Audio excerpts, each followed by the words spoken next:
Salam saudara-saudara kasih dalam nama Tuhan Yesus. Renungan pada hari ini cukup mengejutkan atau mengagetkan, karena dalam firman Tuhan bagaimana pertentangan antara kedagingan dan melawan hukum Tuhan di dalam tubuh seseorang. Saya mengambil judul lebih tepat, yaitu jihad. Jadi kekristenan sebetulnya mengenal kata jihad. Ya, jihad yang sesungguhnya adalah di dalam diri kita. Ya, jihad yang sesungguhnya di dalam diri kita. Itu ada di dalam Roma pasal 7. Anda boleh baca nanti ayat 13 sampainya ayat yang ke-25. Tapi saya akan mulai ayatnya yang ke-19. Sebab bukan apa yang aku kehendaki, yaitu yang baik yang aku perbuat, melainkan apa yang tidak aku kehendaki, yaitu yang jahat yang aku perbuat. Jadi jika aku berbuat apa yang tidak aku kehendaki, maka bukan lagi aku yang memperbuatnya, tetapi dosa yang diam di dalam aku. Demikianlah aku dapati hukum ini. Jika aku menghendaki berbuat apa yang baik, yang jahat itu ada padaku. Sebab di dalam batinku, aku suka akan hukum Tuhan. Aku suka akan hukum Tuhan. Tetapi di dalam anggota-anggota tubuhku, aku melihat hukum lain yang berjuang melawan hukum akal budiku, dan membuat aku menjadi tawanan hukum dosa yang ada di dalam anggota-anggota tubuhku. Aku manusia celaka. Siapa yang akan melepaskan aku dari tubuh maut ini? Syukur kepada Tuhan, oleh Yesus Kristus Tuhan kita. Jadi dengan akal budiku aku melayani hukum Tuhan, tapi dengan tubuh insaniku aku melayani hukum dosa. Saudara kasih dalam nama Tuhan Yesus Kristus, cukup mengejutkan firman-Nya. Mengapa saya katakan mengejutkan? Karena Paulus berani mengatakan, aku manusia celaka. Bayangkan saudara, Paulus sendiri jujur mengakui kelemahannya. Jujur dia mengakui kelemahannya. Yang pertama adalah dia jujur mengakui kelemahannya, bahwa di dalam tubuhnya, anggota tubuhnya, ada hukum dosa yang dia lihat, dan selalu hukum dosa itu datang menggoda, itu maksudnya. Kebiasaan buruk, kita tahu Paulus bagaimana dulu sombong karena dia orang pintar, pandai, di pejabat tinggi Romawi, orang yang terkenal. Itu dia muncul pada waktu dia sudah menjadi seorang rasul. Kita tahu dia belajar merendahkan diri dan merendahkan hati. Dia mengandalkan Tuhan, tidak menggunakan fasilitas lagi. Kadang-kadang muncul godaan itu. Di tengah penderitaan dia, pelayanan dia kemana-mana. Penderitaan dia dalam memberitakan Injil. Ya, ancaman dari manapun. Kadang-kadang ada godaan. Ada godaan dari dagingnya, bahwa kalau dia kembali seperti dulu, hidupnya lebih enak, jauh lebih enak daripada sekarang. Dia menderita. Itu hukum dosa yang muncul dalam kedagingannya. Setiap manusia juga akan mengalami seperti itu. Dan Paulus ditantang bagaimana dia harus berjihad. Dikatakan tadi berjihad, ya, dia melawan. Ayat 23, nah ini yang menjadi penting. Tetapi di dalam anggota tubuhku, aku melihat hukum lain yang berjuang. Nah ini, berjuang melawan hukum akal budiku. Dia sudah dirubahkan, Roma 12. Sudah diperbarui. Noos, akal budi, sudah diperbarui. Dan membuat aku menjadi tawanan hukum dosa yang ada dalam anggota-anggota tubuh. Saudara, mantan rektor saya almarhum, dia mengatakan, sekalipun kau sudah menjadi hamba Tuhan, tapi ingat, kau punya latar belakang, bermacam latar belakang. Dan itu harus dimatikan, diredam. Karena itu akan muncul godaan itu, dan iblis tahu kelemahan kita, tahu dia. Dia tahu. Maka tidak sedikit. Kenapa ada berita ada seorang hamba Tuhan jatuh di dalam dosa? Ya, karena menurut firman Tuhan tadi, ada perjuangan, ada jihad. Saya katakan ambil judulnya jihad. Melawan kedagingan kita yang dulu, yang kita sudah matikan. Itu akan muncul lagi godaan daripada si iblis. Apalagi sebagai hamba Tuhan, seperti Paulus. Ya, dia menderita sekali. Ya, kalau Anda baca kisah para rasul, bagaimana dia menderita sekali. Menderita sekali. Dia puasa, melayani sambil puasa. 35 tahun dikeliling Asia 3 kali. Dia pernah hampir mati. Saudara kasih dalam nama Yesus. Perjuangan. Bahwa dia dulu mantan seorang pejabat. Orang yang menerima fasilitas. Tiba-tiba dia harus menderita, melayani, memikul salib dan bayar harga.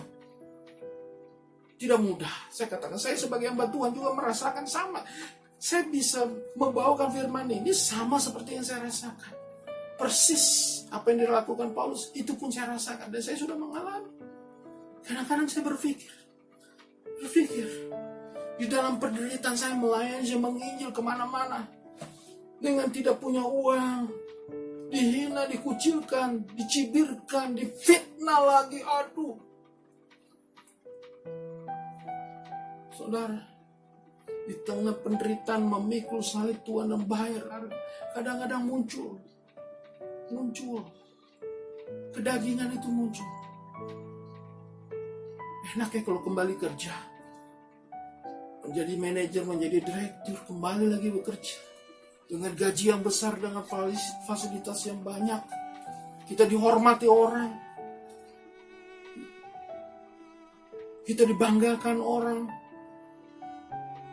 Itu kadang-kadang muncul. Tapi di satu sisi kita harus berjihad melawan itu. Kita sudah komit saya katakan. Untuk melayani Tuhan. Nah itu. Melayani Tuhan berarti kita harus dipenuhi dengan hukum Tuhan. Saudara kasih dalam nama Yesus. Berjihad itu penting.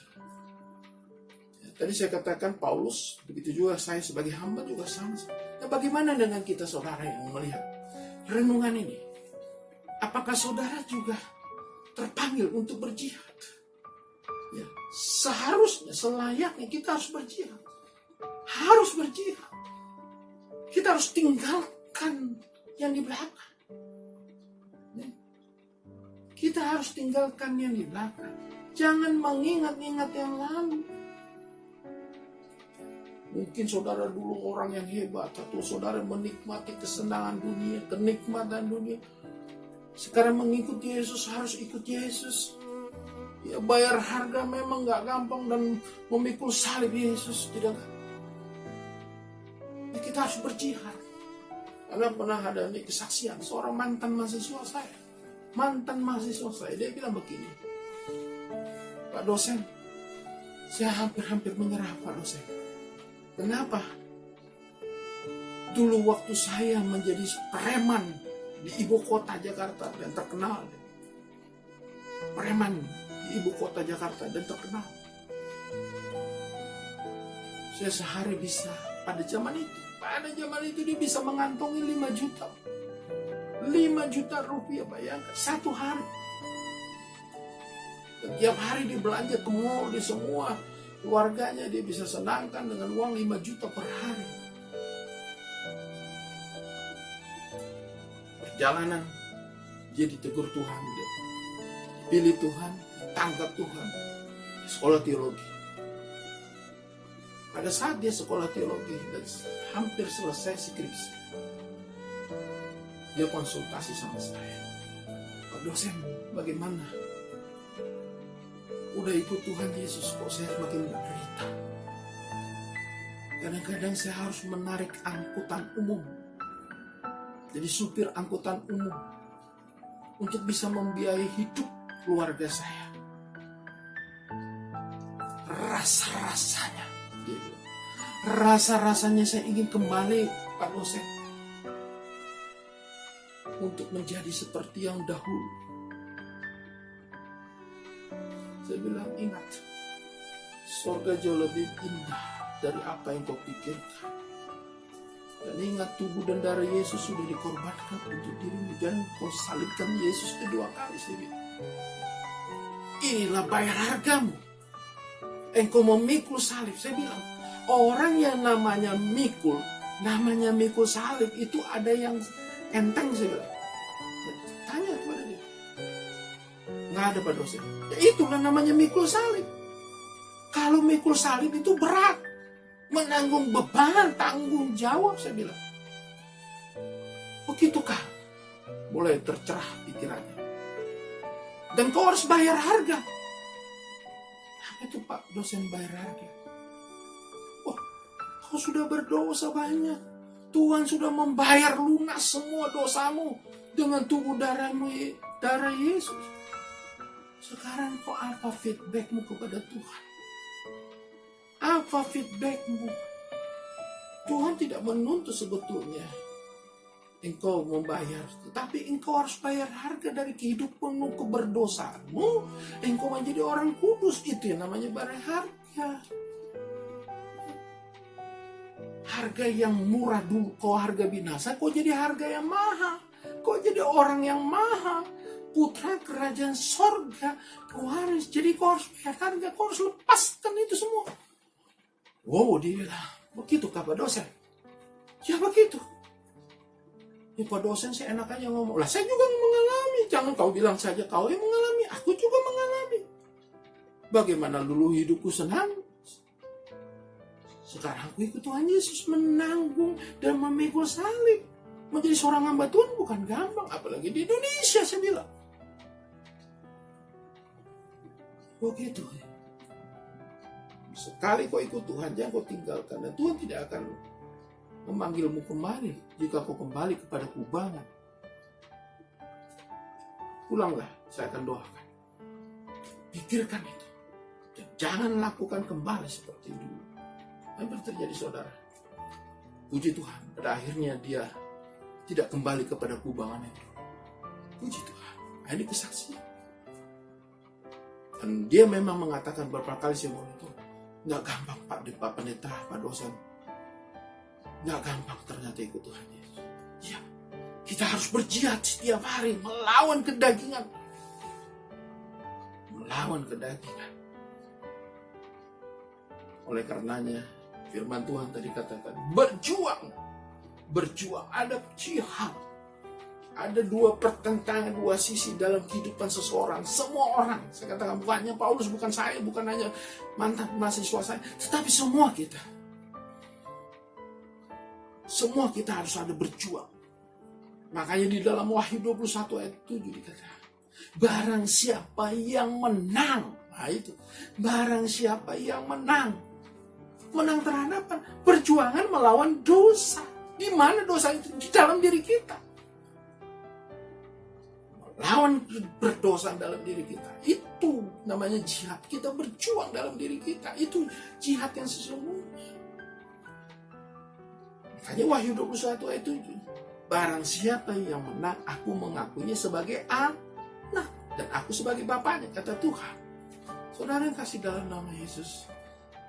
Tuhan gak bilang, kau Kristen, bukan. Tapi Tuhan tanya, kau sudah menang? Nah itu. Mari kita berjuang. Berjihad bersama Yesus tentunya. Karena hidup ini bukanlah gampang. Memikul salib dan bayar harga. Itulah perjuangan kita. Jadi sehingga dalam diri kita ini bisa dimatikan. Fokus kita ke depan. Jangan lagi lihat ke belakang. Supaya kau maju mulus dan melawan hukum dosamu. Dan kau memakai akal budimu dengan melayani hukum Tuhan. Tuhan Yesus memberkati kita semua. Amin.